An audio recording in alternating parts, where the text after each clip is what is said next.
voix sa majesté.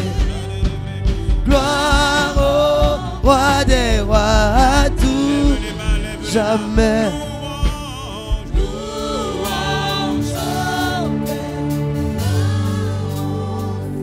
Dis-le encore plus fort.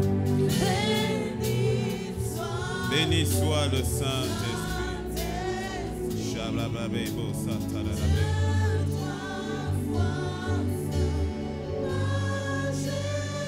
Alléluia.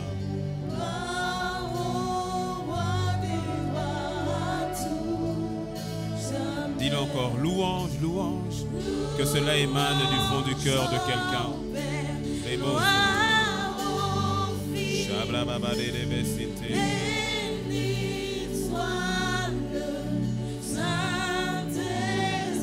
Alléluia. Dieu trois fois saint, majesté, gloire au roi des rois. C'est une prière, c'est une prière. Dis-le encore, louange, louange, louange. Louange au Père, gloire au Fils. Béni soit Saint-Esprit, Dieu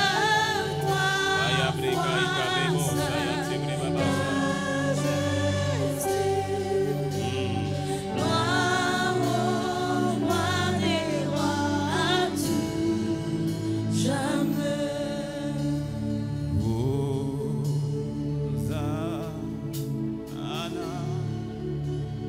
Dans les lieux très hauts, le roi soit élevé.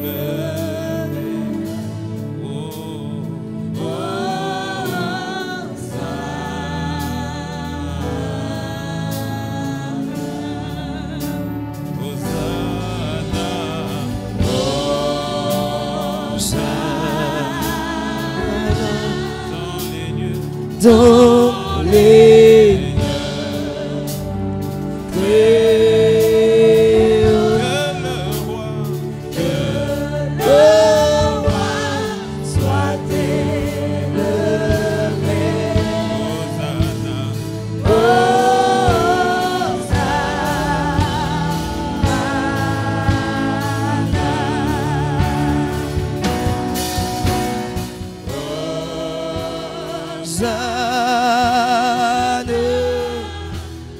Dans les lieux très hauts, que le roi soit élevé.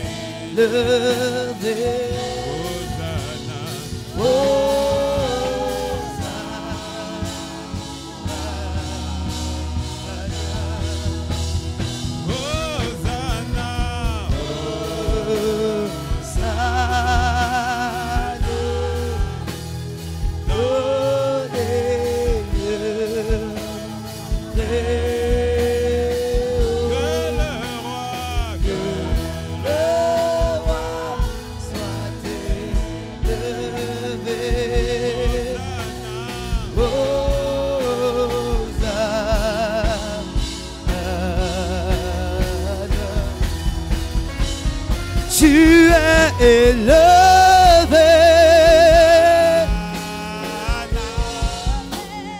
dans les lieux très hauts, que le roi soit élevé.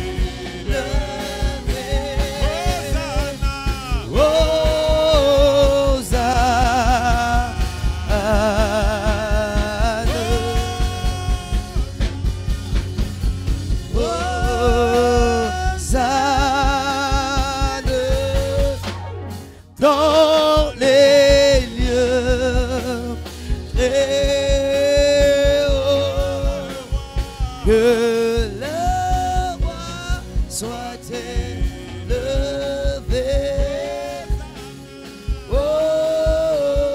Hosanna.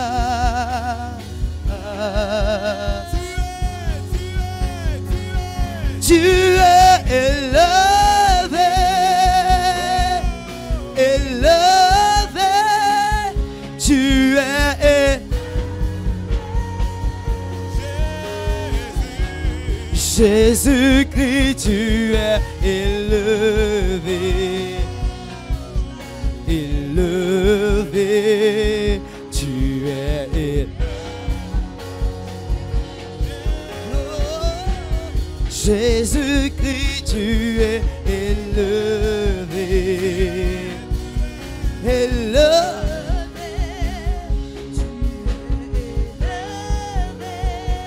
Jésus,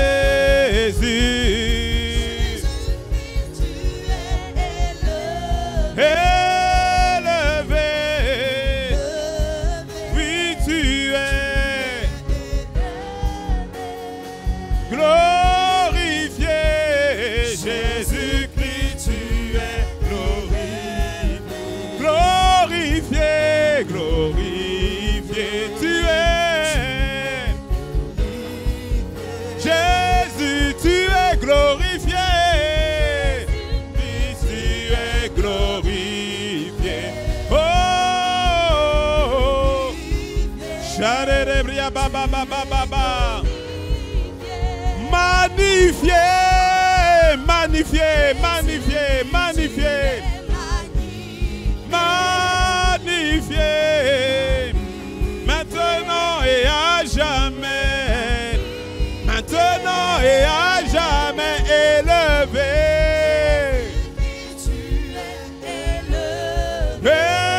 Élevé sur toute la surface de la terre. Élevé dans l'univers, tu es. Élevé. Chabré baba ya dereba. Jésus, tu es élevé. Que ton nom soit élevé. Que ton nom soit élevé. Sanctifié, sanctifié. Sanctifié. Que ton nom soit adoré, Jésus-Christ, tu es adoré. Oh, oh, oh. Adoré. Jésus, Jésus, tu es. Jésus-Christ, tu es adoré. Adoré. Adoré. Adoré, adoré son nom. Comment ne pas adorer ton nom? Comment ne pas adorer ton nom? Comment ne pas adorer celui qui est? Jésus-Christ, tu es adoré. Jésus, tu es adoré. Mon Dieu, tu es adoré. Oh, élevé.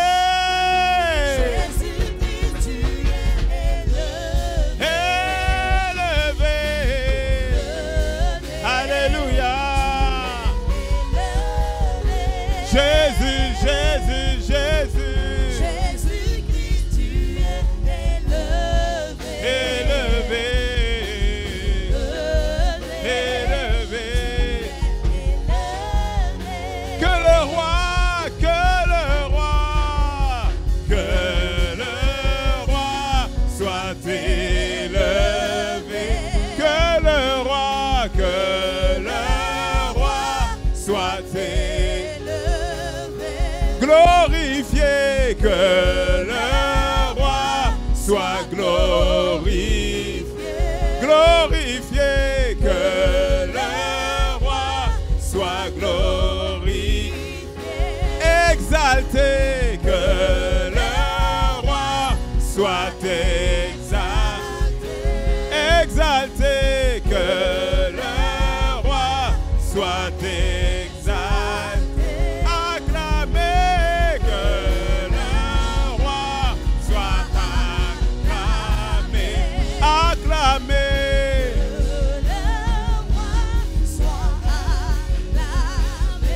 Célébré, que le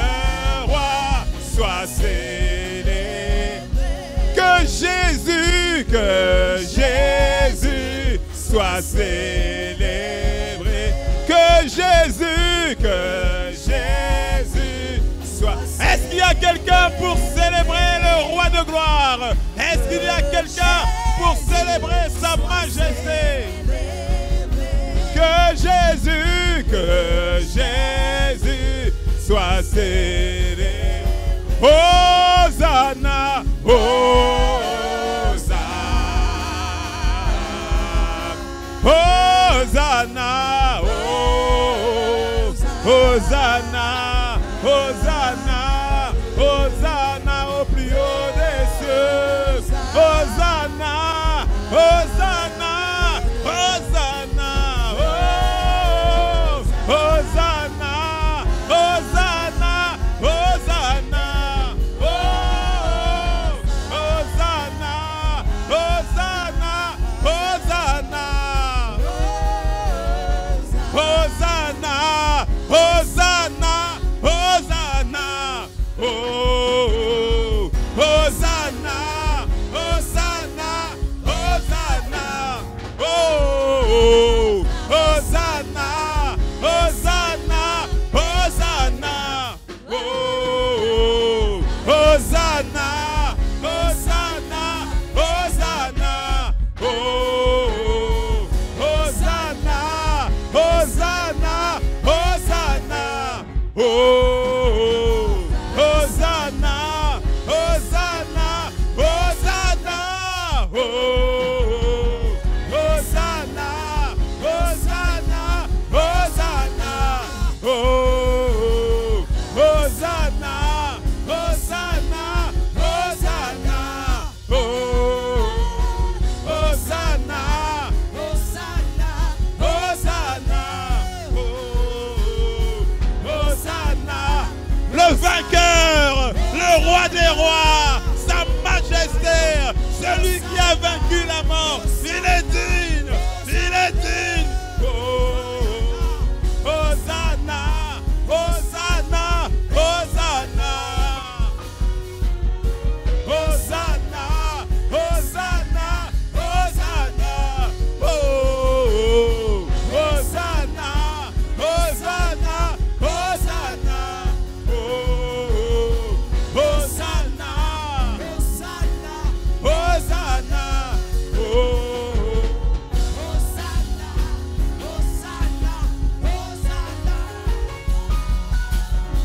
Hosanna, Hosanna, Hosanna, Hosanna, Hosanna, Yeshua, Yeshua, Yeshua, Yeshua, Yeshua, Yeshua, Yeshua, Yeshua,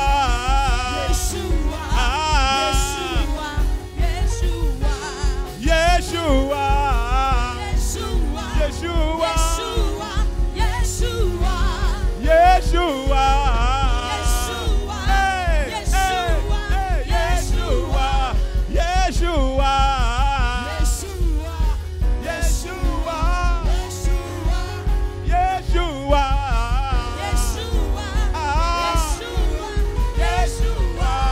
Yeshua, il est digne, roi de gloire, digne de louange, digne d'acclamation. Yeshua, Yeshua, Yeshua,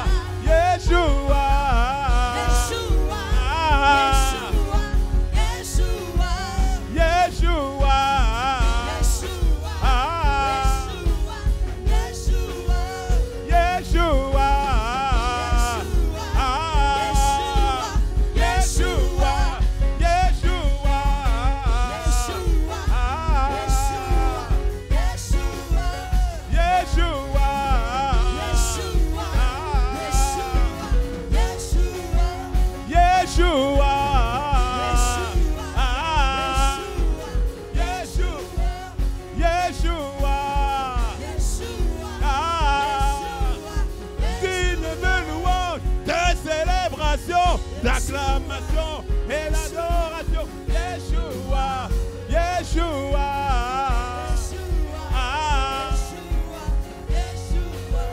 Yeshua, Yeshua, Yeshua, Yeshua, Yeshua, Yeshua.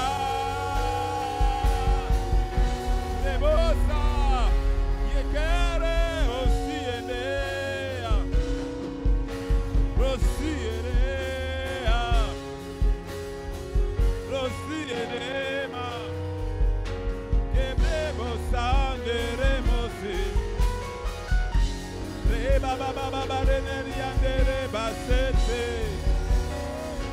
Oh.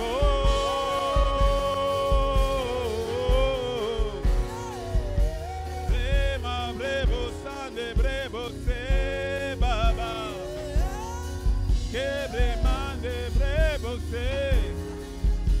Bremande rebro se. Yeshua. Sharebrena da brebo sa. Oh.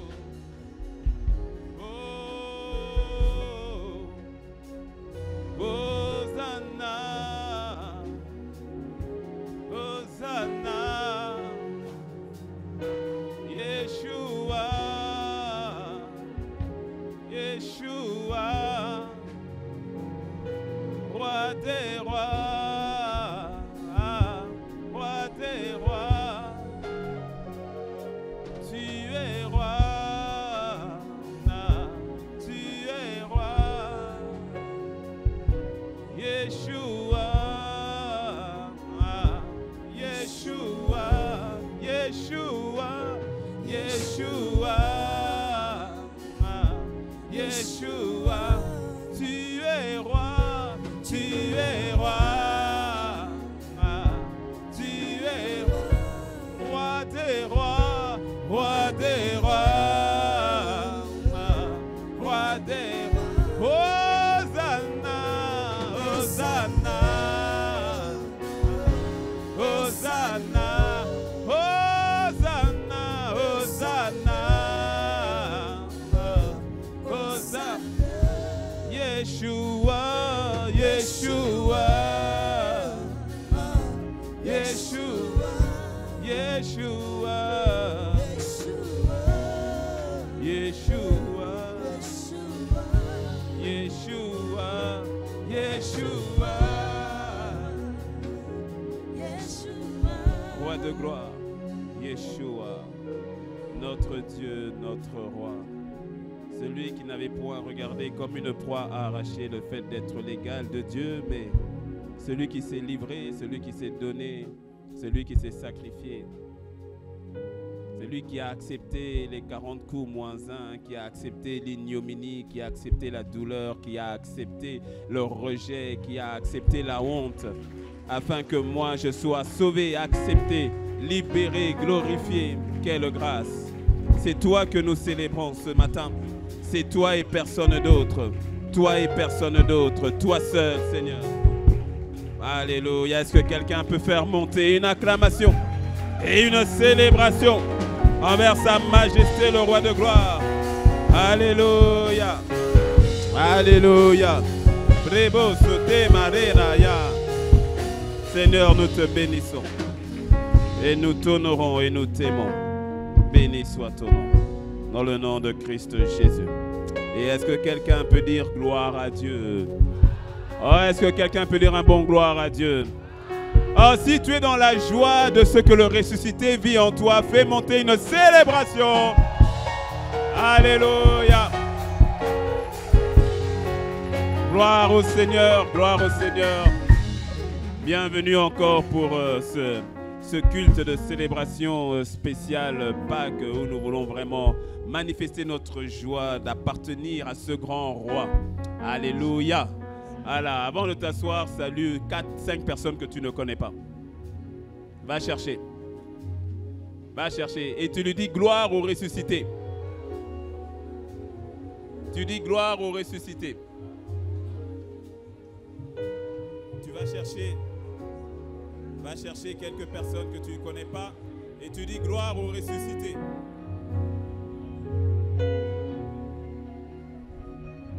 Alléluia.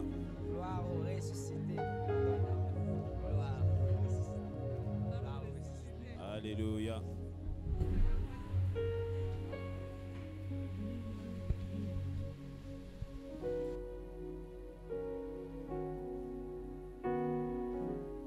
Gloire à Dieu. Dis avec moi, gloire à Dieu.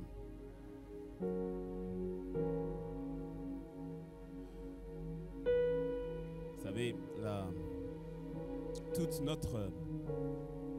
notre foi prend racine prend racine dans ce qui s'est passé il y a 2000 ans là. Oui. Notre foi ne prend pas racine dans la guérison. Ta foi ne prend pas racine dans la bénédiction. Ta foi ne prend pas racine dans le miracle que Dieu ait pu faire pour toi. Ta foi et ma foi prend racine dans le Christ, mort, enseveli et ressuscité. Ouais. Le reste ne sont que des dommages collatéraux très positifs. Mais notre foi n'est pas ancrée dans le fait que le Seigneur m'ait guéri du cancer. Parce qu'on peut être guéri du cancer et se retrouver loin de Dieu au final quand même. On peut avoir une bénédiction incroyable au travail, une percée, breakthrough, promotion comme pas possible. On ajoute 2 zéros à ton salaire. 2 zéros dans l'autre sens, parce que dans l'autre sens c'est compliqué. Et malgré tout, se retrouver loin de Dieu. Notre foi trouve son essence dans le Christ qui a quitté les cieux, qui s'est fait homme, qui a vécu comme les hommes et qui est mort à la croix pour mes péchés et qui a été enseveli et qui au 3e jour est ressuscité d'entre les morts. C'est là où ma foi, ta foi prend racine. À plusieurs reprises, l'apôtre Paul va le dire, dans 1 Corinthiens au chapitre 2, il va le dire à plusieurs reprises. Je ne suis venu vers vous pour ne prêcher qu'une seule chose, à savoir Christ crucifié. En dehors de ça, tu suis un mouvement sinon tu es dans un club. Et la vérité, c'est que beaucoup de chrétiens, si je dois utiliser le terme, ou voire même d'enfants de Dieu, n'ont pas ancré leur foi par rapport à cette notion de crucifixion et de résurrection. Surtout dans l'église dite moderne d'aujourd'hui, où beaucoup vont aller à l'église, non pas pour le Christ, mais ils vont aller à l'église par rapport à eux-mêmes. Beaucoup vont aller à l'église ou vont voir le Christ comme à l'époque nous voyions, nous allions vers le féticheur ou alors comme quand on va vers le docteur parce que j'ai un défi, j'ai un problème et donc j'y vais pour que j'ai solution à ce défi, à ce problème et quand j'aurai un autre problème, je reviendrai. C'est ainsi que beaucoup au fait ont une foi qui est faible, pour ne pas dire parfois inexistante. Aujourd'hui, c'est pas que je vais revenir au fondement du fondement et c'est pas un enseignement, c'est juste une exhortation. De revenir au fondement du fondement qui consiste à être ancré dans la foi du Christ, à être ancré dans l'œuvre achevée de la croix. Parce qu'en dehors de ça, tout ce que nous faisons alors c'est du folklore. Si cela n'est pas ancré, alors tout ce que nous faisons c'est du folklore, tout ce que nous faisons c'est juste de passer un bon moment le dimanche, mais notre foi est ancrée dans une personne, le Christ, le ressuscité du 3e jour. Dis-moi un bon amen. Il est tellement important, et ça c'est important de le rappeler, aussi bien à ceux qui ne connaissent pas encore le Seigneur, aussi bien à ceux qui viennent de se convertir, ou bien aussi bien aux cocobars, c'est-à-dire à ceux qui sont convertis depuis longtemps. Toutes ces choses, c'est important que ce soit ancré à chaque instant et à chaque moment. Parce que même lorsque on a donné sa vie au Seigneur depuis un certain moment, on a tendance à en oublier quel est le fondement sur lequel ma vie est bâtie. Si bien que quand viennent parfois des situations ou des circonstances, on en arrive à oublier la joie infinie qui est la nôtre et qui est éternelle parce que nous avons mis notre foi dans le ressuscité. Les circonstances de la vie parfois ont tendance à venir nous faire oublier cette joie immense du fait que Christ nous ait sauvés. Vous savez, des fois nous oublions que la notion du salut, c'est peut-être c'est la chose la plus belle qui puisse arriver sur cette terre. C'est la chose la plus belle qui... Oui, quelqu'un dit oui pasteur, ça c'est bien, mais mon mariage. Dis pasteur, ça c'est bien, mais tu vois pas ma situation là. Non, écoute, la chose la plus belle qui puisse t'arriver, c'est pas que tu te maries. La chose la plus belle qui te soit arrivée à toi qui es né de nouveau, c'est le fait qu'il t'ait sauvé. C'est la chose la plus belle. Tout le reste, c'est dommage collatéral positif. C'est la chose la plus belle. Et parfois nous perdons tellement de vue cette réalité-là, que nous avançons et notre foi commence à prendre un coup. Or, jour après jour, tu dois célébrer la Pâque. La Pâque n'est pas à célébrer que le dimanche de Pâque. Tu célèbres Pâque tous les jours. Tu bénis Dieu tous les jours du fait qu'il soit venu pour toi et qu'il t'ait sauvé et qu'il soit ressuscité et que tu sois ressuscité avec lui. Selon qu'il est écrit dans Éphésiens 2, nous avons été ressuscités. Éphésiens 2, verset 6, nous avons été ressuscités ensemble. Nous avons été ressuscités ensemble avec lui. Et c'est le point que je veux développer. Mais juste avant, je veux que toi et moi, que nous comprenions la joie qu'il y a dans le fait que nous soyons sauvés. Et qu'il soit venu nous sauver. Si tu étais là depuis le jeudi, avec le séminaire que nous étions en train de suivre avec le pasteur Yves depuis le jeudi soir, tu vois à quel point ce salut a coûté. Parce que tu sais, des fois on dit que le salut est gratuit. Il faut bien dire les choses. Le salut est gratuit pour toi. Dis un bon amen. Le salut est gratuit pour toi, mais quelqu'un a payé. Ah, c'est important, mon ami. Si je t'invite au restaurant et que je dis mange comme tu veux, tu diras ah, j'ai mangé gratuitement. Oui, et tu n'as pas menti. Sauf que moi, j'ai payé pour ce que tu as mangé. C'était gratuit pour toi, mais moi j'aurais payé l'addition derrière toi. C'est ce que Jésus a fait. Le salut en lui-même n'est pas gratuit. Ça a coûté trop cher. Trop cher. Ça a coûté Dieu.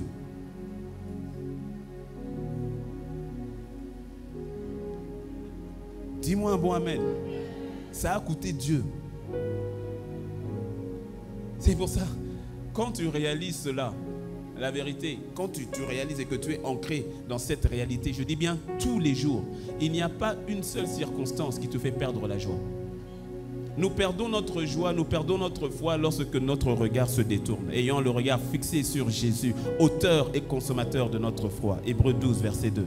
Ayant le regard fixé. Quand on dit fixé, c'est-à-dire, quand tu vois ce pupitre, ça a été fixé. C'est-à-dire, ce n'est pas placé. Tu le places et ensuite tu le fixes. C'est-à-dire que le regard, d'une manière persévérante, continue, intentionnelle, fixé sur qui? Sur Jésus. Auteur, consommateur de ma foi. C'est lui qui me procure la foi et c'est lui qui manifeste encore cette foi à laquelle je crois. Le regard fixé sur lui, c'est-à-dire, quand c'est fixé, c'est-à-dire même quand il y a des vents, c'est fixé. Quand il y a des situations, c'est fixé. Fixé sur Jésus. Lorsque nous marchons notre vie, le regard fixé sur lui, ce n'est plus que les circonstances autour, qu'elles changent, qu'elles ne changent pas, c'est bon. C'est bon. Et parce que tu as foi, les circonstances vont changer. Mais ta joie ne vient plus du fait que la circonstance ait changé. Ta joie vient du fait que tu Christ. C'est ça la notion de foi. Si je parle de notre foi est basée sur lui et sur ce qu'il a fait. Et sur ce qu'il a fait. Est-ce que tu me suis? Ah, je prie et je sais que le Seigneur le fait. Je prie que nous soyons cette église, que tu sois cette église, que toi et moi nous sommes cette église qui est tellement enracinée dans le Christ, tellement enracinée dans le Christ, qui devient inébranlable, inamovible. Il n'y a rien que tu puisses faire, Satan, il n'y a rien que tu puisses faire, toi mon ennemi, il n'y a rien que tu puisses faire pour m'ébranler. Inébranlable, fondé sur le roc de sa personne, fondé sur le roc. Pourquoi? Parce que lui a déjà pris la victoire et il m'a rendu plus que vainqueur. Ça te rend inébranlable, ferme. Ferme. Dis-moi un bon amen. Dis-moi un bon amen. Et qu'aucune situation ne vienne me faire perdre la foi, si je peux le dire ainsi. Ou bien me vienne me faire perdre le focus. Aucune. Le Pâques de l'année dernière, en ce qui me concerne, Pâques de l'année dernière était une Pâques assez particulière. Parce que Pâques 2021, je me suis retrouvé bloqué, entre guillemets, au Maroc, l'année dernière, bloqué au Maroc, Parce que j'étais là-bas pour aller récupérer la dépouille de mon père. L'année dernière. C'était vers fin mars, je crois, ou début avril. Pas que c'était tombé début avril, je crois. Et étant bloqué là-bas pour faire toutes les démarches qu'il fallait pour emmener la dépouille de mon père, pour amener ça sur la France. Et donc, je me retrouve bloqué. J'étais avec Apénadine et je me retrouve bloqué pour Pâques sur place. Et il y a le responsable, le superviseur de l'église de Rabat, parce que j'étais à Rabat, qui me dit, bon pasteur, bon, comme tu es sur place, non, je crois que c'est les responsables de Rabat eux-mêmes, la cellule de ICC Rabat, qui dit, bon, est-ce que, bon, je sais que tu es là dans des circonstances difficiles, mais est-ce que tu peut-être comme tu es là, peut-être qu'on peut profiter pour que tu viennes faire le culte avec nous. Je dis, mais bien sûr que je viens faire le culte avec vous. Je dis, bien sûr que je vais venir faire le culte avec vous, mais bien sûr qu'on va célébrer la Pâque. Mais bien sûr qu'on va le faire. Et à la fin, quand le culte est terminé, le responsable de Paris qui m'appelle, qui dit, vraiment, pasteur, on rend grâce à Dieu parce que malgré les circonstances dans lesquelles tu es venu et que tu aies pris le temps, j'ai dit, mais bien sûr. En plus, c'est Pâques, on parle de la résurrection. Mais si je n'y crois pas à la résurrection, alors, qu'est-ce que je fais alors? Parce que la mort, même la mort, n'a plus de victoire sur ma vie, sur ta vie. Parce que Christ a vaincu la mort. Pour tout être humain, la mort est le couperet final, pas pour nous. La mort n'est pas devant moi, elle est derrière moi. Dis-moi un bon amen. Dis-moi un bon amen. Mais c'est non, il y a un chant, tu sais, si tu me connais, bon, tu me connais. Il y a un chant que j'aime bien. Je le loue avec ma voix. Je le loue avec ma voix. Et s'il me manque la voix, et s'il me manque les mains, mais si j'ai plus de pieds, et bien si j'ai plus d'âme ici-bas, oh, et s'il me manque la main, mon ami, c'est pas qu'un chant, c'est une vérité. Même quand tu passes par des situations où les larmes coulent, mais qu'au plus profond de toi, la foi te retienne et te dit, oh Seigneur, je te rends grâce. Seigneur, je te bénis. Je parlais avec une jeune sœur qui me disait comment elle pense que le Seigneur lui a montré, elle a vu un rêve et le Seigneur lui a parlé de ses amis, de ses copines, de collègues, d'aller leur parler de Christ. Et je lui dis, mais j'ai dit oui, ça c'est vraiment le Seigneur qui te dit de le faire parce que tu sais, toi tu es en Christ, tu connais le Seigneur et même quand il y a des situations difficiles qui t'arrivent, tu n'es pas ébranlé comme quelqu'un qui ne connaît pas le Seigneur. C'est facile, tu sais, parfois de condamner les païens. Oh mais regarde, oh, il est parti, il s'est suicidé, regarde, il est parti dans les drogues, regarde, il est parti dans la fornication, regarde, maintenant elle est prostituée là-bas. Mais les gens qui n'ont pas d'espérance, qui n'ont pas d'espoir, tu veux qu'ils fassent quoi? Tu veux qu'ils fassent quoi? Certaines personnes, quand ils ont perdu un être cher, c'est leur vie qui s'est écroulée définitivement. Ils sont tombés dans la drogue, sont tombés dans la dépression, sont tombés... Pourquoi? Leur vie s'est arrêtée.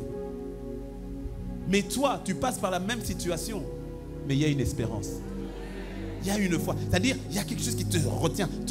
Deux personnes sur le lit d'hôpital. Il y en a un, il est vraiment dans la dépression totale. Mais l'autre, le même lit d'hôpital, mais il y a une foi. Il y a une espérance. Il y a une joie de savoir que mon Dieu est capable. Comme vous pouvez le dire les trois, mon Dieu est capable de me délivrer de ta main, ô roi. Mais ils vont plus loin dire, mais même s'il ne le faisait pas, ça va aller. Ça va aller. Je suis détendu, ça va aller. Mon ami, mais qu'est-ce qui fait ça? C'est cette foi que nous avons dans le Christ.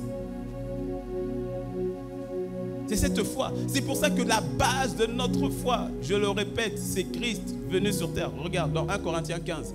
1 Corinthiens 15, verset 1, verset 4. 1 Corinthiens 15, verset 1 à 4. L'apôtre Paul va le dire. Je vous rappelle. Et tu vois, il fait un rappel de la même manière que je te rappelle. Les choses que je dis, tu le sais. Mais comme vous le dire l'apôtre Pierre, nous ne cesserons de vous enseigner les mêmes choses parce que cela vous est salutaire.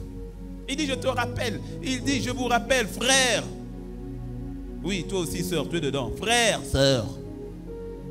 L'évangile que je vous ai annoncé, que vous avez reçu, dans lequel vous avez persévéré. dans lequel vous avez... Dis à ton voisin, persévère.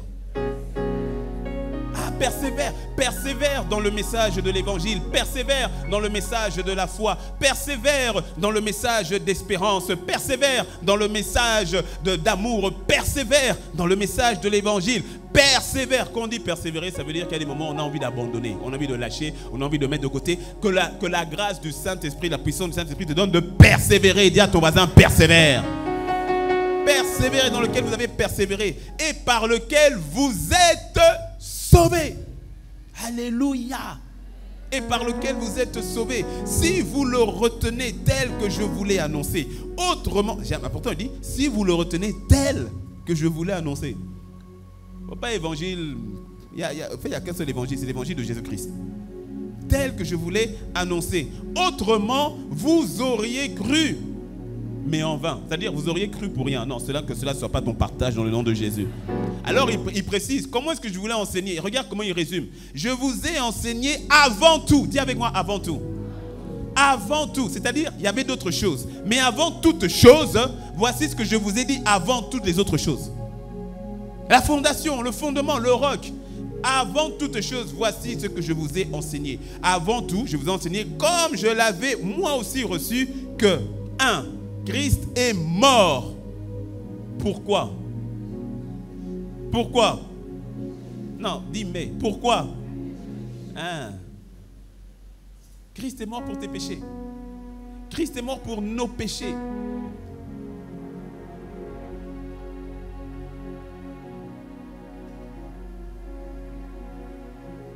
Je vais peut-être te choquer. Mais bon, après tout, on se connaît, non?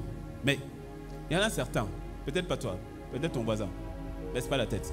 Mais il y en a certains pensent être sauvés. Mais en fait, ils ne le sont pas. Et si je te parle, dans ton cœur, ça fait un couin. Qu'est-ce que ça veut dire? Qu'est-ce que ça veut dire? Certains pensent que le fait d'aller à l'église, ils sont sauvés. Non. Je vais le dire autrement, plus rapidement. J'ai constaté, encore une fois, surtout avec l'église dite moderne, j'ai constaté qu'il y en a plusieurs qui n'ont jamais ressenti dans leur cœur le besoin de repentance par rapport au péché.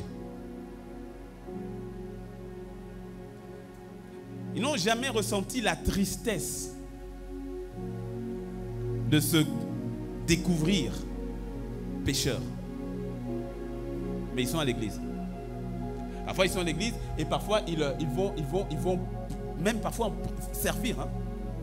Mais il n'y a jamais eu cette étape de dire oh, misère, je suis un pécheur. C'est-à-dire que certains sont arrivés à Christ dans une forme de continuité. Surtout si c'était des gens de bien. Ah oui, parce qu'il y a des gens qui sont bien. Moi, je suis quelqu'un de bien. J'étais pas... C'est pour ça que c'était compliqué pour moi vraiment de me convertir. Non seulement je suis quelqu'un de bien, mais en plus je suis né dans une famille chrétienne et puis je connaissais la Bible. Donc, viens me parler de Jésus. Je te corrige dans les versets que tu donnes.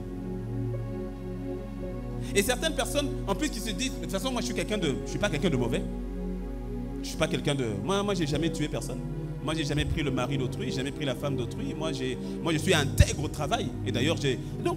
Et puis quand ils sont arrivés, ils ont dit, bon, Jésus, qu'est-ce que tu peux rajouter à ma vie?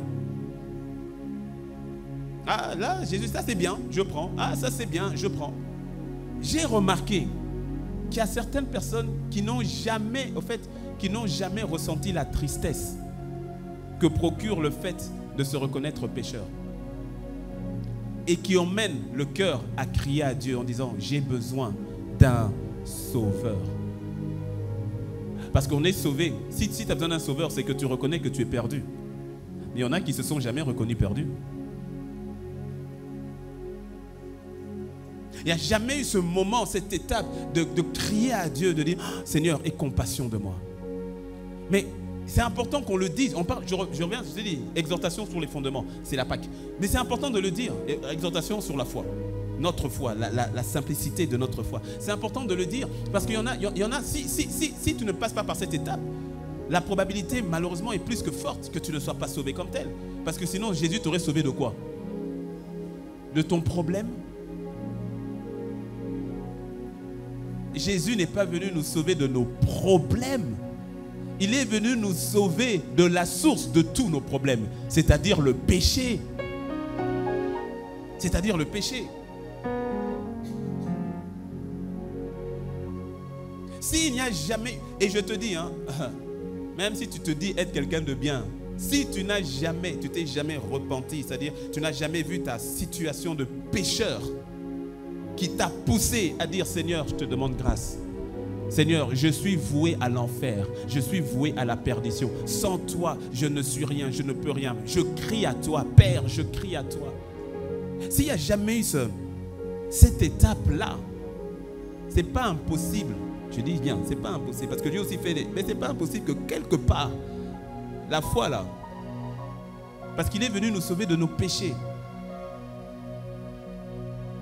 Beaucoup aujourd'hui, malheureusement, c'est un fait. Beaucoup aujourd'hui sont arrivés à l'église, ont commencé à l'église et autres, mais ils ne se sont jamais arrêtés sur cette question-là. Alors que c'est la porte d'entrée. Le reste, ce sont les fenêtres. La guérison, c'est une fenêtre. La prospérité, c'est le toit. Je ne sais pas, c'est... La porte, c'est celle-là. Je viens à toi. Mais parce que le sang... Écoute, attends. On peut aller un peu plus profond? On peut? On peut ou pas? Avant que Jésus ne vienne, suis-moi bien. Avant que Jésus ne vienne, est-ce qu'il n'y avait pas des malades qui étaient guéris? Donc Dieu agissait déjà. Mais pourquoi son sang devait couler? Parce qu'il y avait une chose primordiale à restaurer. Que seul le sang de Jésus pouvait faire, c'est te sauver de ton péché.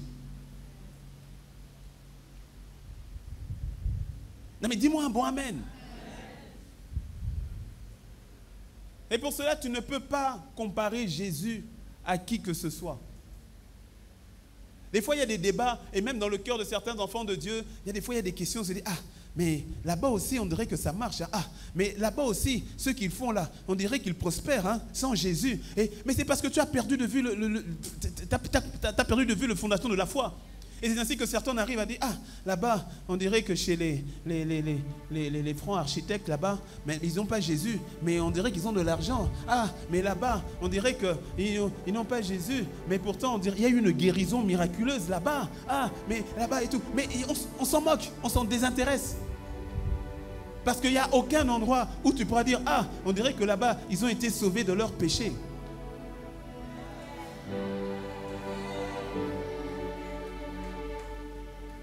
Or, que me sert-il de gagner le monde si au final je dois perdre mon âme? Arrête de ramener ton Jésus sur l'échelle d'autres choses. Arrête ça. Il est hors catégorie. Sois fier de ton Jésus. Oh, toi-même est petit.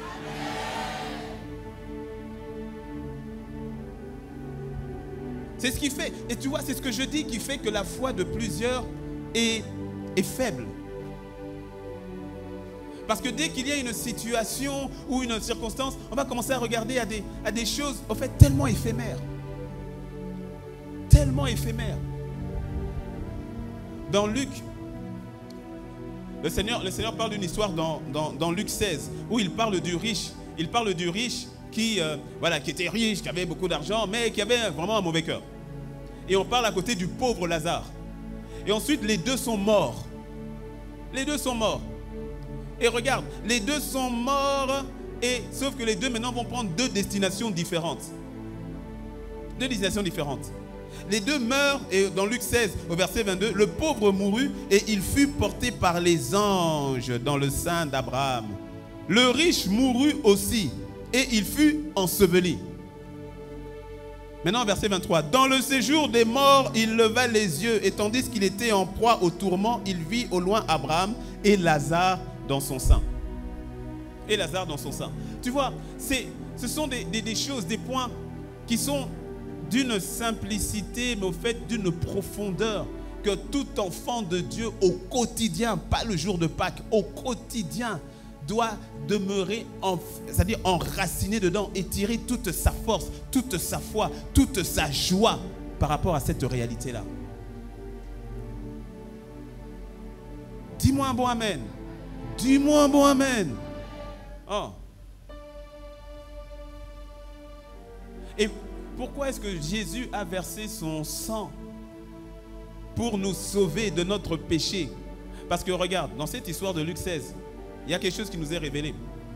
C'est que, et Abraham, et tous les justes de l'Ancien Testament, eux tous, étaient pas montés. Ils étaient toujours en bas. Alors laisse-moi rentrer dans quelques temps, enseigner juste cette partie-là pour que tu comprennes la puissance de la croix et l'importance de notre foi dans le ressuscité. Allez, je te donne, on va lire 2 versets et puis on va prier. Regarde. Éphésiens 4, versets 8 à 10 nous dit ceci.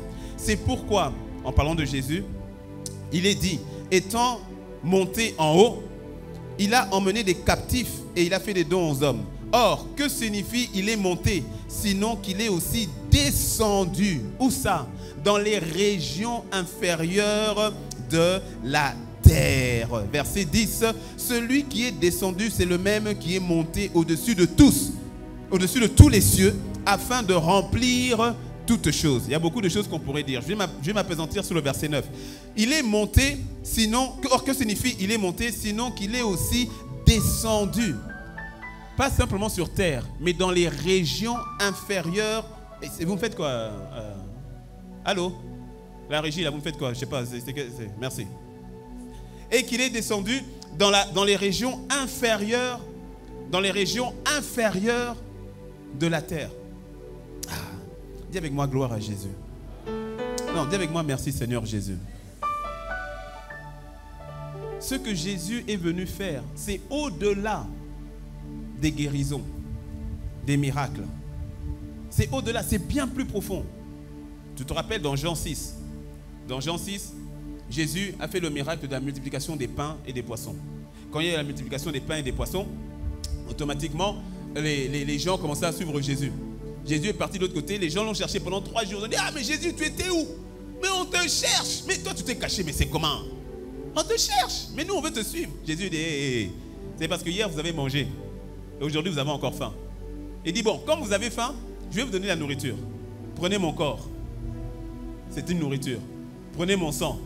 C'est un breuvage. Les gens disent, hé, cannibale. Jean 666. C'est dans ta Bible. Jean 6, verset 66. Il est écrit, et à partir de ce jour-là, plusieurs décidèrent de le laisser. Plusieurs s'en allèrent, plusieurs l'abandonnèrent. Et Jésus se retourne, et puis il regarde, il voit Pierre, il voit les autres. Et tu vois, Jésus, les gens partent, hein, il ne les retient pas. Hein. Il dit, il faut partir. Il ne le retient pas. Il est en train de partir, il voit maintenant qu'il y a encore Pierre et les autres. Et puis il s'arrête, il dit, oh, mais vous ne voyez pas qu'ils sont en train de partir? Et vous, vous ne partez pas? Ah, Jésus. Mais nous, on cherche les followers. Nous, on cherche les vues. Nous, on cherche les 100 000 vues, 1 million de vues. Et toi, les gens disent, on veut plus de vues. Et puis tu dis, mais il faut vous désabonnez-vous. Ah, Jésus. On cherche les abonnements. Non, mais ramène ça en 2022. C'est ça. Il dit, vous ne voyez pas que tout le monde est en train de se désabonner? Mais vous aussi, désabonnez-vous. Il dit, mais nous, mais on va se désabonner comment? Et même si on n'a pas compris ton histoire de te manger, là, on n'a rien compris. Mais de toute façon, on a décidé de te suivre toi. Nous avons tout laissé, tout abandonné pour toi. Tu as les paroles de la vie. À qui irions-nous? On va aller où? On a dit, boire ton sang là, on n'a pas compris, mais tu vas nous expliquer après, c'est pas grave. Mais on va aller où? Jésus le regarde. Il dit, allez, suivez-moi les gars, suivez-moi. À partir de là, c'était plus qu'une crew de 13 personnes. C'est-à-dire une équipe, un gang de 13 personnes. Jésus et les 12. Bientôt, Judas allait partir aussi. Est-ce que tu me suis? C'est-à-dire, les autres sont venus par rapport au pain. Il a mangé. Il dit, vous avez faim. Et regarde, hein, quand la discussion dans Jean 6 est magnifique. Parce que dans la discussion, à un moment donné, ils disent, bon, nous avons eu Moïse. Moïse a fait des miracles. Et quand il parle de miracles, il dit, il a fait descendre le pain du ciel. Il dit, ah, vous êtes toujours mangé. Ah. Bon, vous parlez du pain du ciel. Il dit, d'accord. En fait, le pain que Moïse a fait descendre, ce n'était pas le vrai pain. C'est moi le vrai pain. Je suis le pain qui est descendu du ciel. C'est moi, le vrai pain, c'est moi. Mangez-moi. Elle dit, ah non, on ne veut pas te manger. On veut manger le vrai pain qui, au fait, est le faux pain. C'est ça qu'on nous veut. On dit, mangez-moi. Ils ont dit, on ne veut pas de toi. Ils sont partis. Et les disciples sont restés. Pourquoi? Ils ont compris quelque chose d'autre.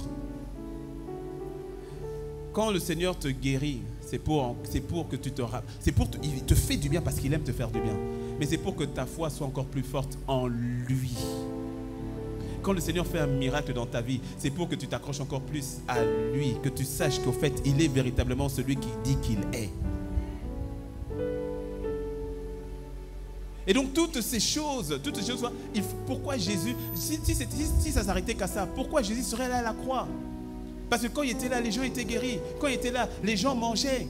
Les gens qui avaient faim, les gens mangeaient. Quand il était là, les femmes qui étaient méprisées, les femmes étaient honorées. Quand il était là, les enfants qui étaient rejetés, il disait, laissez venir à moi les enfants étaient acceptés. Donc quand il était là, en fait, tout allait bien. Mais pourquoi il va à la croix? Mais parce qu'il y a un défi encore plus profond. Plus profond. Abraham, quand Abraham est mort, mais Abraham n'était pas au ciel. Je rentre un peu dans la partie enseignement pour que tu comprennes. Abraham n'était pas au ciel. Les deux tous étaient dans le séjour des morts. Sauf que dans le séjour des morts, il y avait le séjour des morts avec les tourments, qui est jusqu'à présent, qui existe, le séjour des morts. Et il y avait le sein d'Abraham. C'est-à-dire tous ceux qui avaient les justes, qui avaient mis leur foi en Dieu dans l'Ancien Testament, étaient dans le sein d'Abraham, parce qu'Abraham était comme le père de la foi. C'est avec Abraham que Dieu, après Adam, a renoué ou a reconnecté l'homme au travers de la foi. Dis-moi un bon amen.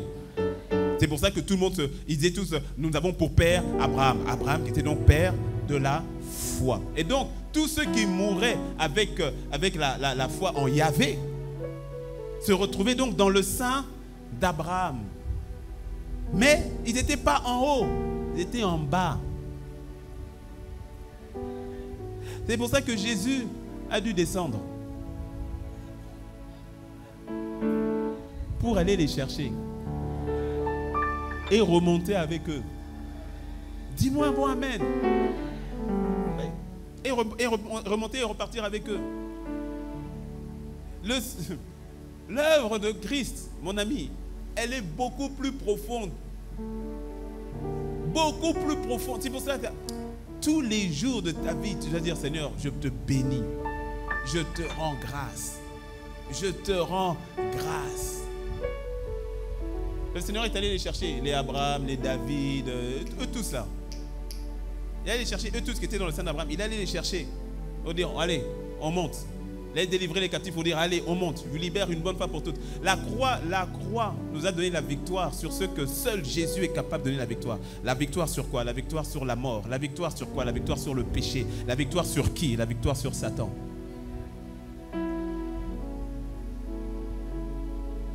Et parce que le Seigneur nous a donné cette victoire, toi aussi, tu dois vivre dans cette victoire. On l'a vu. Enfin, je n'ai pas terminé le verset de 1 Corinthiens 15. Par lequel vous êtes sauvés. Si vous le retenez tel que je vous ai annoncé, au verset 3, je vous ai annoncé avant tout, comme je l'avais aussi reçu, que Christ est mort pour nos péchés. Pour nos péchés.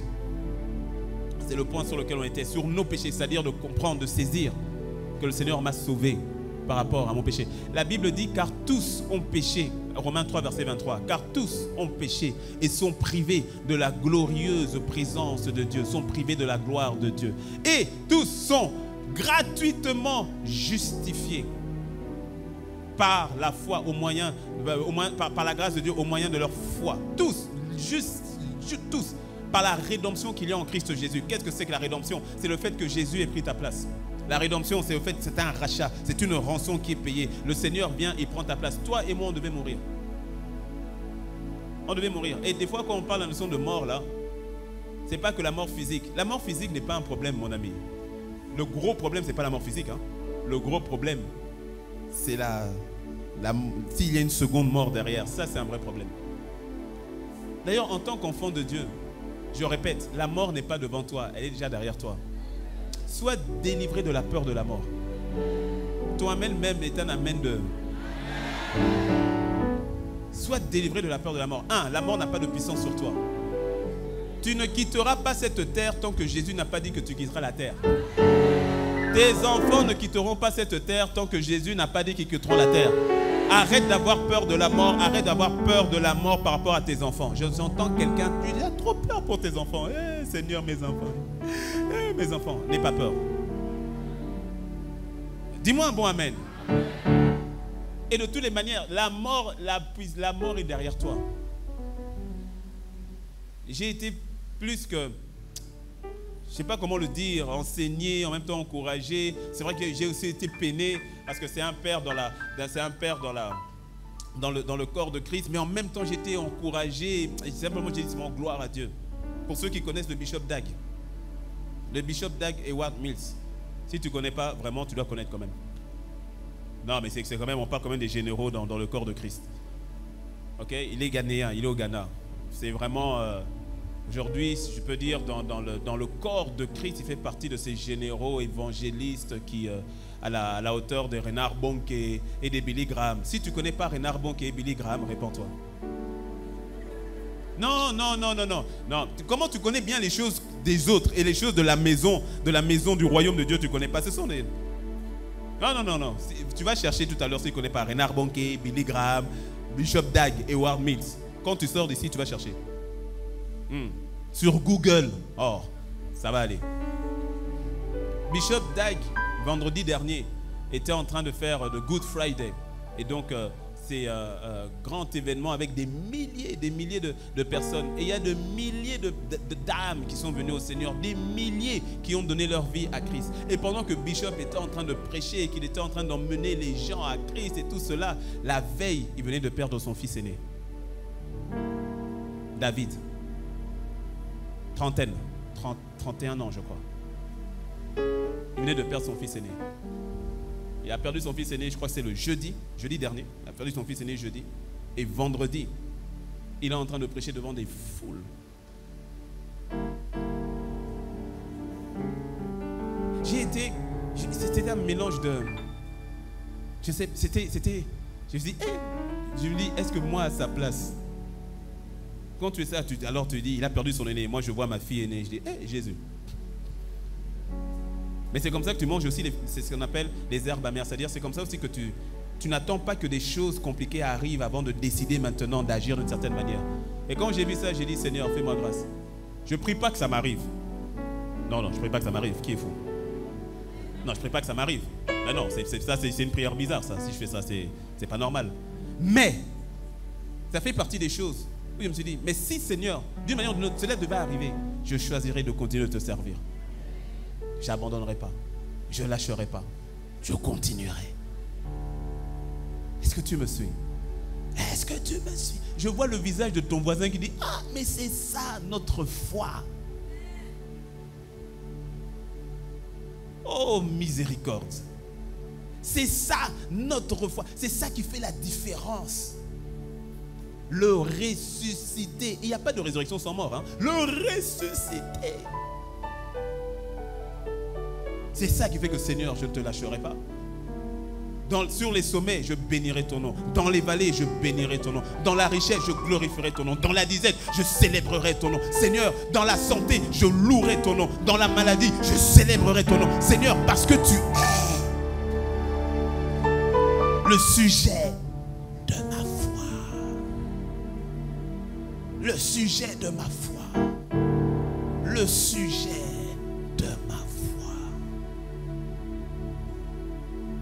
Toi qui m'as sauvé, toi qui m'as délivré, toi qui m'as libéré, toi qui as fait de moi qui je suis, toi qui me chantes, tu es le sujet de ma foi. C'est le fondement. Avant toute autre chose, laisse-moi te dire, Paul l'a dit, hein, avant tout, voici ce que je vous ai enseigné.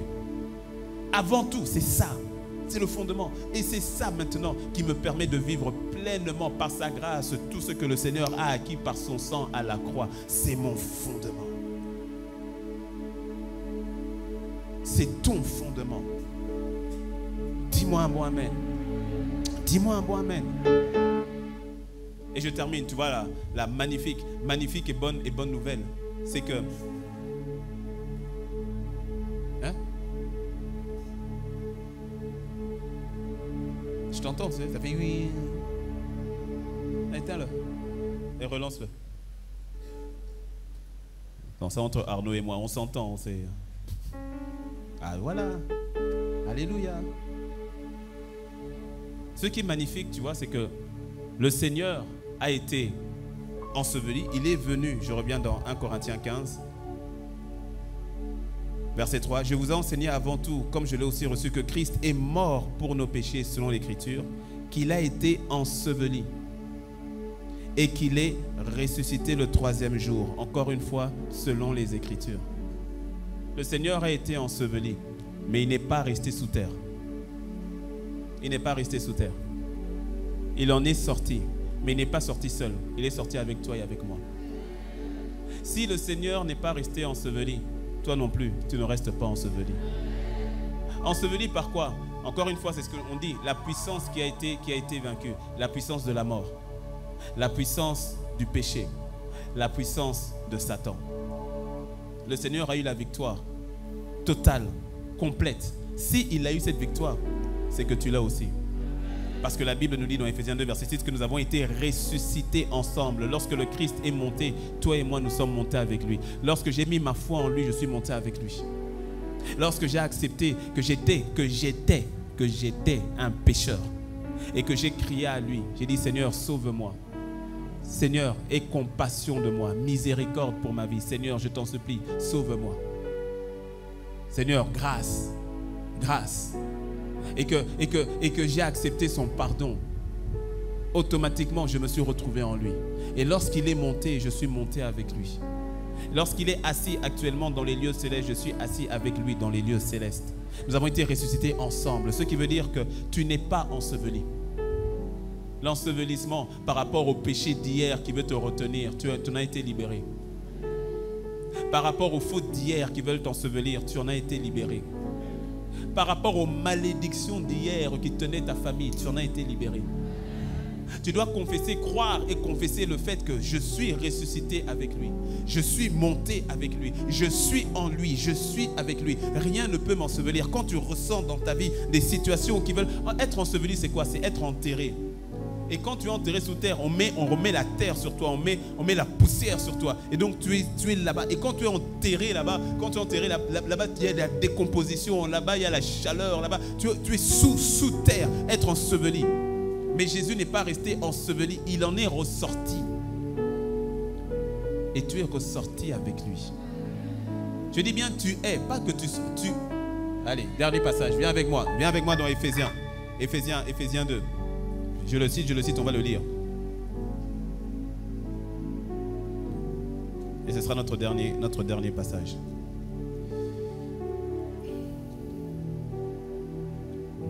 La mort a perdu sa puissance. Il est sorti du tombeau. Oh, la mort a perdu sa puissance. Il est sorti du tombeau. Oh, la mort a perdu sa... Dis-le. Il est sorti du tombeau. La mort a perdu sa puissance. Perdu sa puissance. Il est sorti du tombeau. La mort a perdu sa puissance. Alléluia. Alléluia. Alléluia. Alléluia. Alléluia.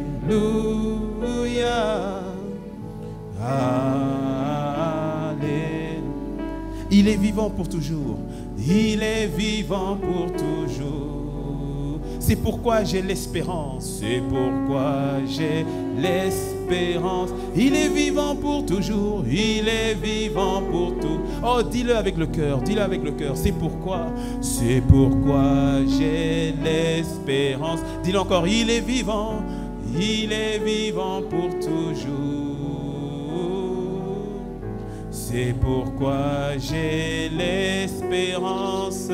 Il est vivant pour toujours. C'est pourquoi j'ai... Avant que je donne le dernier passage d'Ephésiens 2, verset 6, Tu vois, il y a des chants comme ça qui étaient vraiment... Bon, beaucoup de gens sont inspirés, mais il y en a qui sont vraiment, vraiment inspirés. La notion de l'espérance que nous avons, c'est parce que le Christ est vivant. Tu sais, ressusciter, ça ne veut pas dire revenir à la vie. Lazare était revenu à la vie, mais il est mort à nouveau. Ressusciter, ça veut dire être vivant pour toujours. Et non seulement être vivant pour toujours, mais que la mort ne peut plus t'atteindre. Alléluia. Alléluia. La mort ne peut plus t'atteindre. C'est ça la notion de résurrection selon Dieu. C'est pour cela, toi et moi, nous avons l'espérance dans une résurrection finale.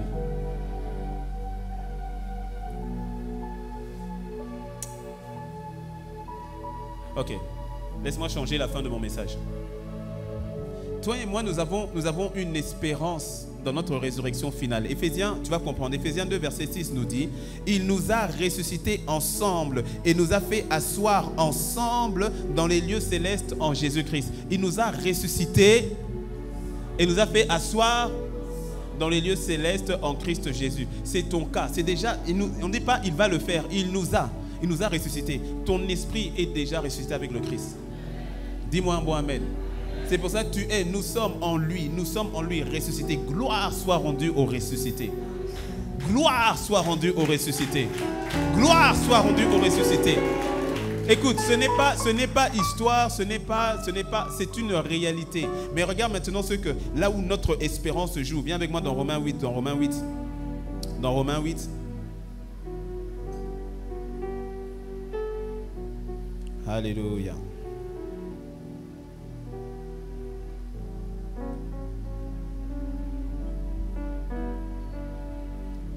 Alléluia.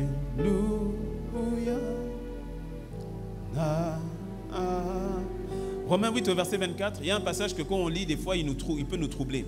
Car Romains 8 verset 24 il dit « Car c'est en espérance que nous sommes sauvés. Or l'espérance qu'on voit n'est plus espérance. Ce qu'on voit, peut-on l'espérer encore? Mais si nous espérons ce que nous ne voyons pas, nous l'attendons avec persévérance. » De quel salut ou encore de quelle espérance est-ce que le Seigneur nous dit ici au travers de l'apôtre Paul? Tu le comprends quand tu montes un peu plus haut au verset 20 et 21. Romains 8, mettons monter versets 20 et 21. Car la création a été soumise à la vanité, non de son gré, mais à cause de celui qui l'y a soumise, avec l'espérance qu'elle sera aussi affranchie de la servitude, de la corruption, pour avoir par la liberté de la gloire des enfants de Dieu. Next, 22. Or, nous savons que jusqu'à ce jour, la création tout entière soupire et souffre les douleurs de l'enfantement. Continue. Et ce n'est pas seulement elle, mais nous aussi qui avons les prémices de l'esprit, nous aussi nous soupirons en nous-mêmes en attendant l'adoption, la rédemption de quoi? De notre corps. Alors, je vais essayer d'être le plus simple possible alors que je suis en train d'atterrir. Mais parce qu'il s'agit de la notion de résurrection et de foi. Nous avons eu la rédemption de notre esprit, de notre âme. Jésus est mort à la croix, ressuscité. Nous avons eu foi en lui, nous avons été sauvés. Notre esprit est sauvé. Nous avons été sauvés. Dis-moi un bon amen. Mais le salut ne s'arrête pas là. Le salut ne s'arrête pas là. Et je crois que c'est important que je termine avec ça parce qu'il en va de tout ce que j'ai dit au début.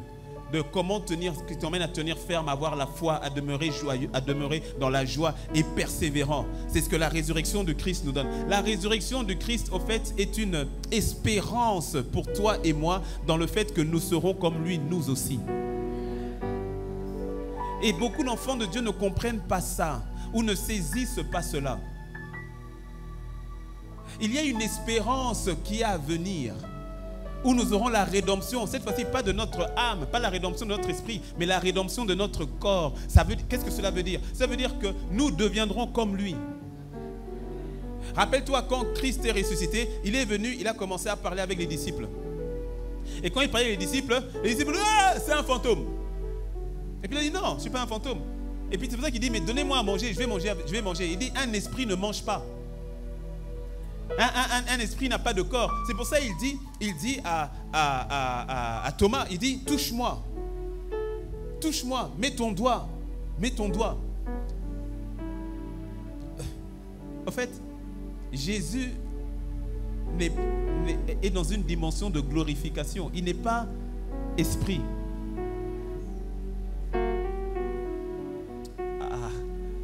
Il a un corps glorifié qui t'attend aussi.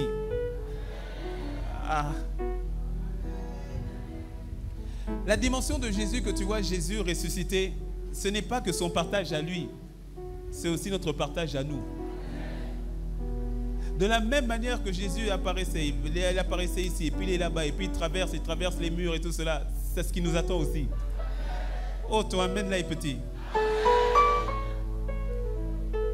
Oh, c'est ce qui nous attend. Et c'est pour cela que...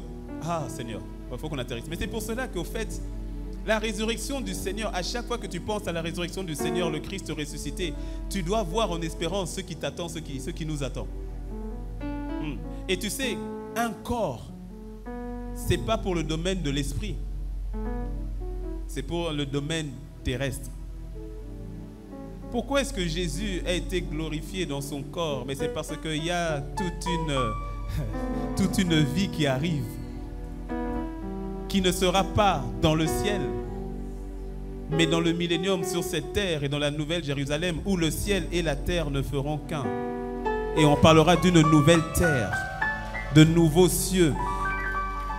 C'est une réalité qui échappe tellement d'enfants de Dieu. Mon ami, quand tu saisis cela, aucune tentation éphémère ne va te faire emmener à quitter le Seigneur Jésus. Tu dis, mais tu es fou, qu'est-ce que tu me proposes? Ce que tu me proposes là, par rapport à ce que le Seigneur m'a déjà promis, mais ça n'a rien à voir. Tu dis, ça n'a rien à voir. Et donc, quand il y a l'adversité, quand il y a les défis, tu dis, mais je ne vais pas lâcher. Je ne lâche pas, je vais y aller avec foi. Pourquoi? Tu as une espérance. Tu as une espérance. La résurrection de Christ Jésus est une espérance pour toi et moi qui nous dit, les enfants, ne lâchez pas. Je n'ai pas encore terminé avec vous. Qui dit, mon fils, ne lâche pas. Ma fille, n'abandonne pas. Je n'ai pas encore terminé avec toi. Parce que la vérité, le meilleur qui est au-dedans de toi par le Saint-Esprit, doit se manifester devant toi. Dis-moi un bon amen. Mais là où nous sommes déjà maintenant, il nous a ressuscités ensemble, c'est-à-dire que nous avons déjà accès à des grâces qui n'étaient pas disponibles avant. Si Jésus n'a pas été enseveli, toi non plus tu ne seras pas enseveli. S'il n'est pas resté enseveli, je veux dire, toi non plus tu n'es pas resté, tu n'es pas enseveli. Dis-moi un bon amen. Et ce, dans tous les domaines de ta vie. Dans tous les domaines de ta vie. Je dis bien dans tous les domaines de ta vie. Je suis ressuscité avec le Christ. Je suis en lui. Il n'y a aucune situation dans laquelle l'ennemi peut me maintenir. Ce n'est pas possible. Ce n'est pas possible. Dis à ton voisin, ce n'est pas possible. Non, dis à l'autre, c'est juste pas possible. Parce qu'il est ressuscité et qu'il m'a ressuscité avec lui. Viendra la résurrection de mon corps, mais pour le moment, il m'a ressuscité avec lui. Si je suis avec lui dans les lieux célestes, si je suis ressuscité avec lui, si il m'a fait monter avec lui et qu'on est ensemble, voici ce que je confesserai, voici ce que j'attesterai, voici ce que je prierai, voici ce que je dirai. Je ne confesserai pas le fait que je sois enseveli dans la maladie, je ne vais pas confesser le fait que je sois enseveli dans la pauvreté. Jamais! Il m'a fait sortir, il m'en a sorti. Je suis ressuscité avec lui. Dis-moi un bon amen. Si la mort n'a pas pu le retenir, c'est que la mort ne peut plus te retenir non plus. Si le tombeau n'a pas pu l'ensevelir, c'est que le tombeau ne peut pas t'ensevelir non plus. Peu importe les paroles qui ont été libérées par des personnes qui voulaient ton mal, des personnes qui ont dit ta famille là va demeurer dans cette limitation. Ce n'est pas possible. Pourquoi? Parce qu'il m'a sorti de là. Il t'a sorti de là. Tu es sorti. Nous sommes ressuscités. Ensemble avec qui? Avec lui, ensemble avec lui. Il n'est pas sorti tout seul. Il est sorti quand il est parti dans les enfers. Il a pris Abraham, les David, tout ça, les Josué. Il a dit allez, on sort et on y va. On est sorti. D'ailleurs, c'est l'une des raisons pour laquelle il y a un passage des fois qu'on ne comprend pas. Quand on lit dans Matthieu, il est écrit qu'après la résurrection, on a vu certains saints dans la ville. C'est un passage qui trouble. Il dit, oh, comment ça? Parce qu'au fait, sans vouloir trop te troubler, tu sais ce que je t'ai dit par rapport à la résurrection des morts? Dans la résurrection, il y a plusieurs degrés de résurrection. Et il y en a certains qui l'ont déjà expérimenté. Ça sera pour une prochaine fois, dans le cadre enseignement cette fois-ci. La puissance de la résurrection, mon ami. Quand il est arrivé en bas là-bas, Satan devait se dire, de toutes les manières, je l'ai eu. Si il meurt, je l'ai. S'il descend de la croix, je l'ai aussi. S'il descend de la croix, il va désobéir à son père. Donc il va pécher. Donc je l'ai. Mais s'il meurt, je vais l'avoir aussi. Parce qu'il va descendre dans le royaume, dans le séjour des morts. Et c'est moi qui ai la clé. Donc je l'ai aussi. Donc il disait, d'une manière ou d'une autre, Satan disait, j'ai gagné. Ceux qui ne savaient pas, c'est que quand Jésus descend, lui il se dit, c'est bon.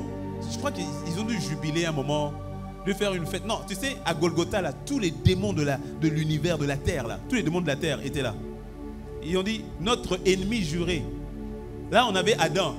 Mais Adam c'était... Mais là, on a le Fils. Attends. On avait Adam. Mais là, on a le Fils. On a Dieu lui-même. Non, il ne faut pas le lâcher. Je crois que tous les démons de la terre étaient autour. Autour de la croix, là. C'est pour ça qu'on dit que le ciel devint... C'est comme si c'était... On était en plein midi, mais c'était comme si c'était en pleine nuit. Non, je crois que tous les démons... Il y avait tellement de démons qu'on ne voyait plus le ciel. Et on dit, on l'a eu. On va l'avoir. Mais j'aime le passage qui est écrit dans Apocalypse. Le frère Osée l'a cité tout à l'heure, le passage dans Apocalypse. Quand Jean a vu le Seigneur dans sa dimension glorifiée, quand il le voit, il lui dit, voici j'étais mort, mais je suis vivant et je détiens les...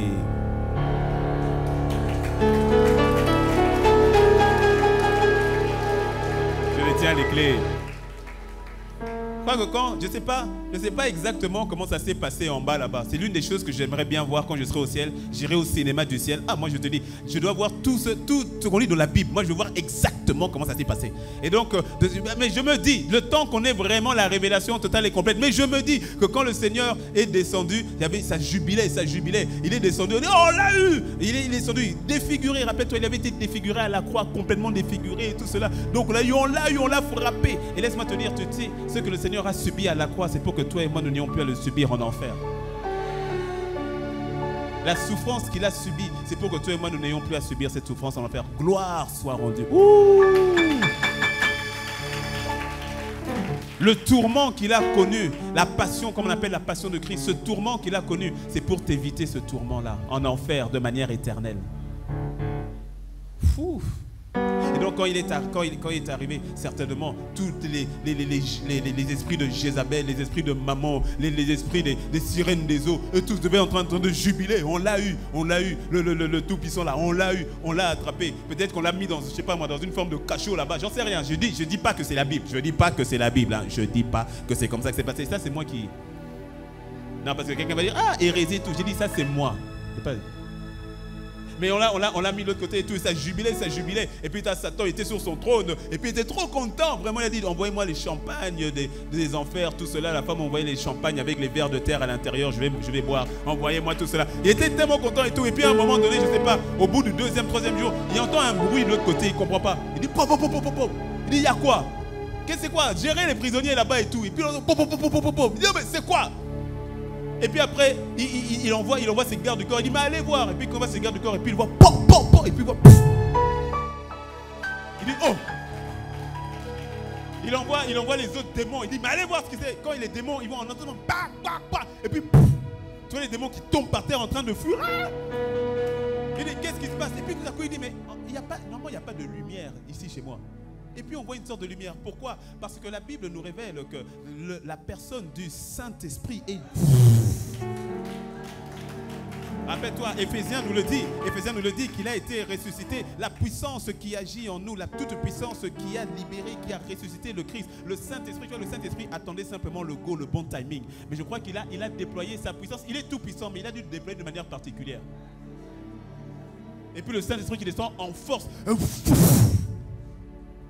Qui arrive en bas, donc là-bas, et puis il dit, mais qu'est-ce qui se passe? Et puis Satan qui aime donner la peur, lui-même commence à avoir peur.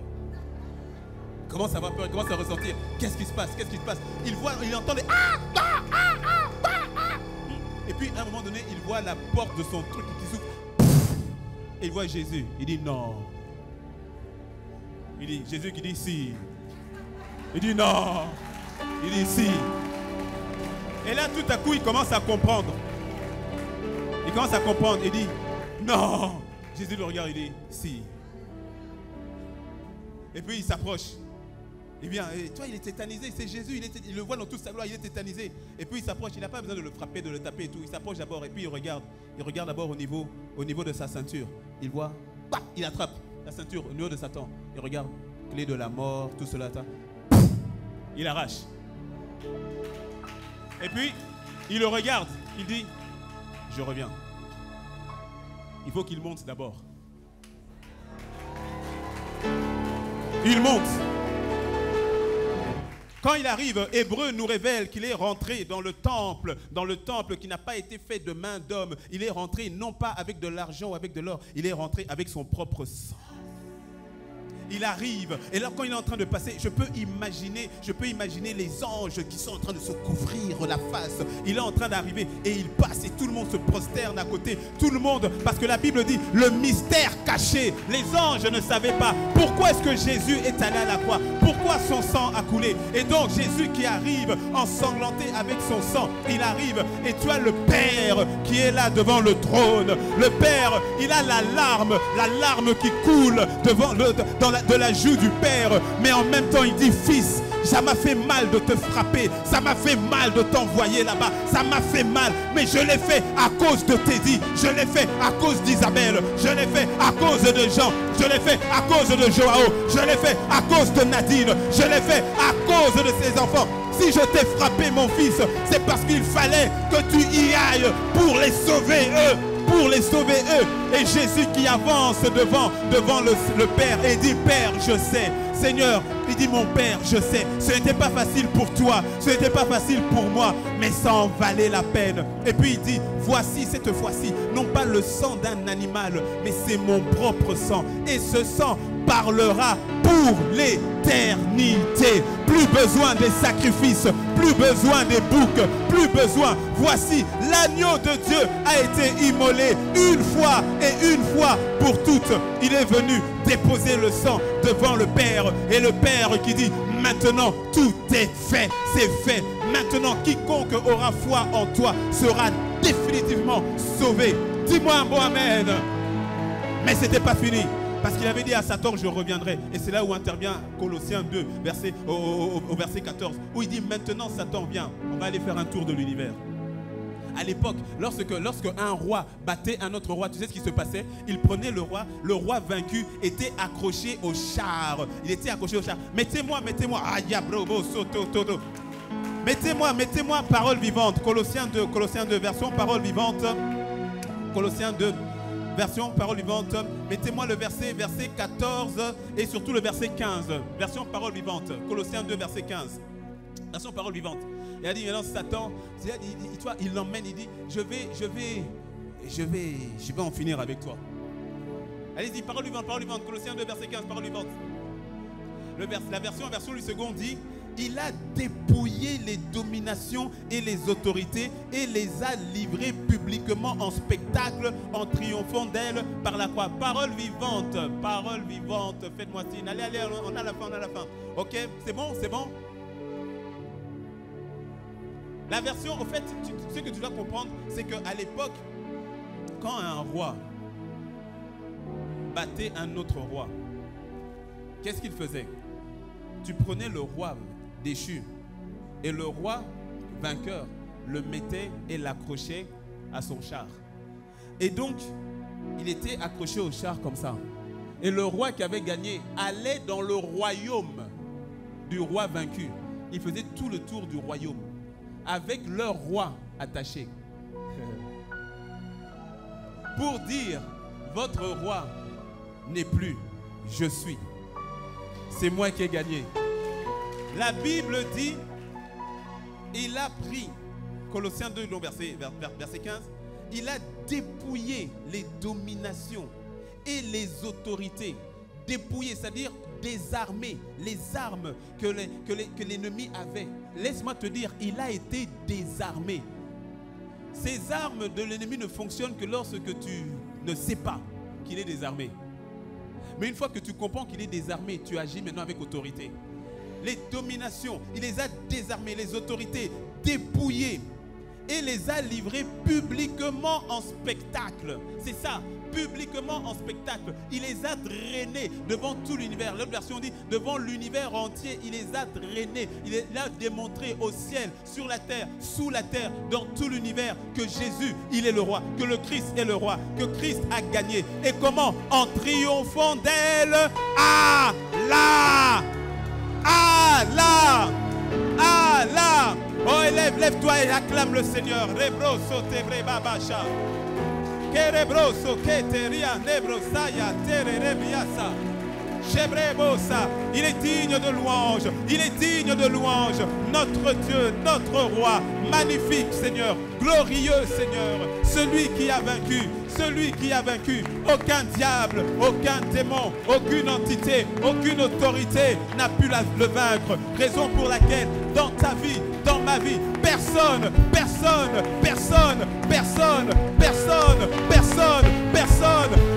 ne peut avoir autorité sur toi. Il est Dieu, il est roi. Nous le louons, nous le célébrons. Le ressuscité du 3e jour. Le ressuscité du 3e jour. Rebo Saba, Kebrebo Shetema, Rebo Sika, Shebo, Shebre. Oh, fais monter, fais monter, fais monter, fais monter, fais monter, fais monter. Levé du soleil jusqu'à son couchant. Jusqu'à son couchant. Que ton nom soit élevé.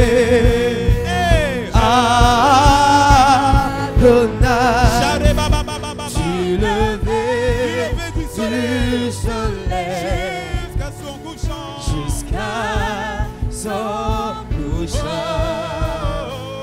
Que ton nom soit élevé. Yeshua. Du lever du soleil jusqu'à son couchant. Que ton nom soit élevé. Yeshua. Levé du soleil jusqu'à Son couchant. que ton nom soit élevé. Yeshua. Du lever Du soleil jusqu'à son couchant. que ton nom soit élevé. Yeshua. Du lever du soleil jusqu'à Son couchant. que ton nom soit élevé. Yeshua. Du lever du soleil jusqu'à son couchant. Que ton nom soit élevé. Yeshua. Que ton nom soit élevé. Oh, élève son nom. Oh, élève son nom. Ne lui demande rien. Ne lui demande rien. Élève simplement son nom. Glorifie son nom. Oh, il a déjà tout donné. Il a déjà tout donné. Ah, Seigneur, nous t'aimons. Seigneur, nous te rendons grâce. Seigneur, nous te célébrons.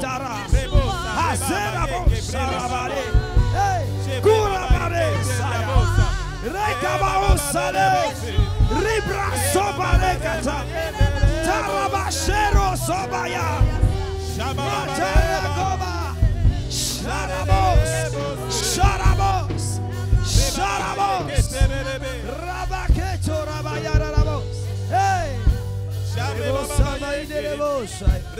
Libratore. Que ton nom soit élevé. Yeshua. Du lever du soleil jusqu'à son couchant. son nom soit élevé. Yeshua. Alléluia. Que ton nom soit élevé. Yeshua Mashiach. Quelle grâce. Notre Dieu, notre Seigneur, notre Sauveur. Quelle grâce. Quelle grâce. Shabre bababare, saïtere de brosse. Quelle grâce. Yeshua Mashiach. Oh Seigneur, nous sommes reconnaissants. Les yeux fermés, la tête baissée. Comme je l'ai dit tout à l'heure, croire en Christ, ce n'est pas le fait d'aller à l'église, ça démarre d'une véritable révélation et compréhension du fait que tu as besoin d'un sauveur qui vient te sauver pour tes péchés. C'est la raison pour laquelle toute personne qui se dit être née de nouveau, l'une des choses automatiques que l'on voit, c'est un changement de vie, c'est-à-dire une vie qui n'est plus dans le péché. Une personne qui dit être née de nouveau et qui continue de se plaire dans le péché, je sais que la personne n'a pas encore compris la révélation de l'évangile.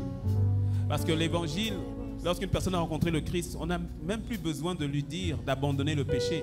Parce que ça a été la porte d'entrée par laquelle elle est venue à Christ. C'est-à-dire, Père, j'ai besoin d'être sauvé de mon péché. Et tu n'as jamais fait cette prière. L'opportunité t'est donnée maintenant de dire, Père, j'ai besoin d'un sauveur. C'est pour cela que Jésus a dit, il n'est pas venu pour condamner, parce qu'il sait que nous étions tous, je dis bien tous sont privés de la gloire de Dieu, car tous sont péchés. Il le sait. Et la porte d'entrée ou la porte de reconnexion, mais c'est parce que cette porte-là, il n'y en a pas d'autre.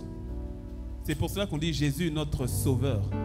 Il ne nous a pas sauvés de nos problèmes, il nous a sauvés de notre péché. Tu n'as jamais fait cette prière, tu ne t'es jamais repenti en disant, Seigneur, je veux être sauvé de mon péché, je veux te suivre. Le Seigneur, je l'ai dit, il ne te condamne pas, au contraire, il te sauve. Il est venu pour ça, son sang a coulé pour cela.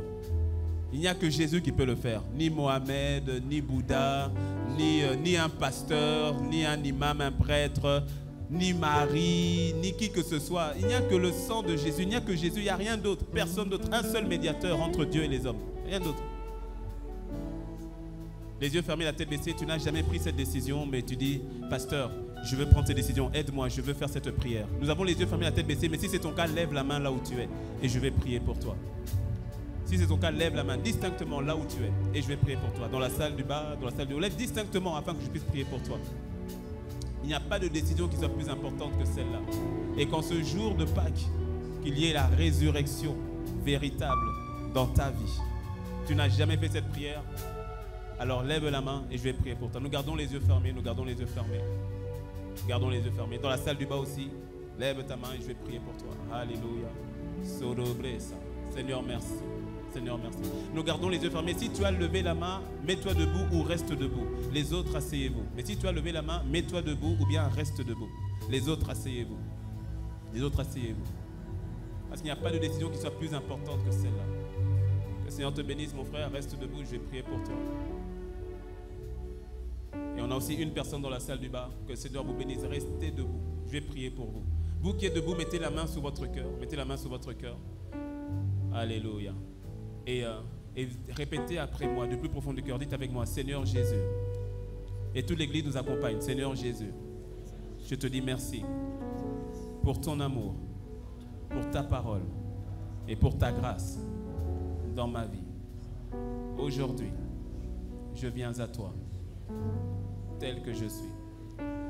Pardonne-moi pour mes péchés. Pardonne-moi pour ma vie passée. Pardonne-moi pour tous mes manquements. Je te dis merci, Seigneur, parce qu'aujourd'hui, je suis accepté. Aujourd'hui, je suis à toi. Aujourd'hui, je suis sauvé. Merci, Seigneur. Je t'aime, Seigneur. Restez debout, je vais prier pour vous. Père, merci pour mon frère, merci pour ma soeur, merci Seigneur pour cette grâce.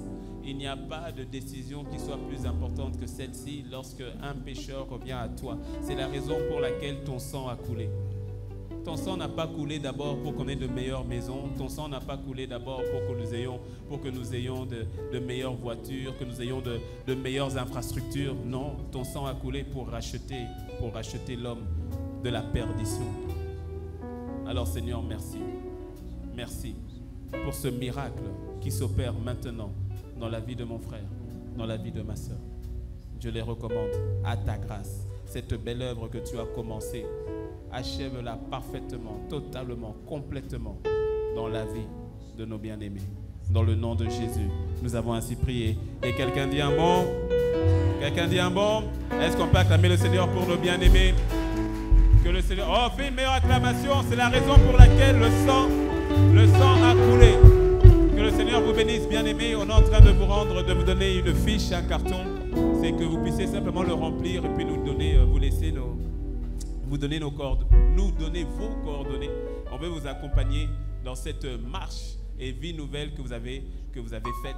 Et vraiment, il y a la joie dans le ciel lorsque une âme vient au Seigneur. Quelqu'un dit un bon amen. Alors, est-ce que quelqu'un est dans la joie aujourd'hui? Alléluia.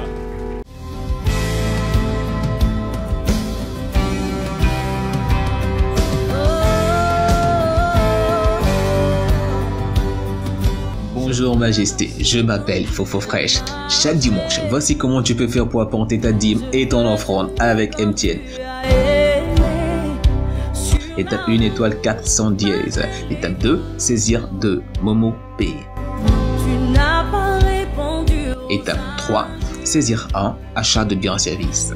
Étape 4, saisir le numéro 69 14 51 12.